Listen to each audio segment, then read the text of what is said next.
ඉස්සර අපේ කම්පැනියට ආවා මේ ඇරවයිට් එකට පෑද්දයක් පොළොව චොන්සු කරලා යන්න මේ අංකල් කෙනෙක් වයසක අංකල් කෙනෙක්. ඊට පස්සේ අපේ ලොක්කා AI තාක්ෂණයෙන් ගෙනා හදපු රොබෝ කෙනෙක් ගෙනාවා පොළොව චොන්සු කරන්න.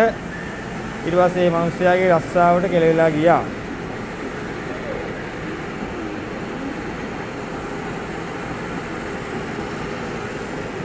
මේ තියෙන්නේ අලුතෙන්ම නිෂ්පාදනය කරපු AI තාක්ෂණයෙන් භාවිතා කරලා හදපු පොළව පිරිසුදු කරන පොඩි රොබෝ මැෂින් එකක්. ඉස්සරහට එන්න මිනිස්සුන්ගේ රැකියාවල් වලට ගොඩාක් AI තාක්ෂණය බලපානවා. පේනවනේ. පොළව චොන්සු කරන මිනිස්යාගේ රස්සාවක් නැති වුණා තාක්ෂණයේ දියුණුව වෙන්නේ.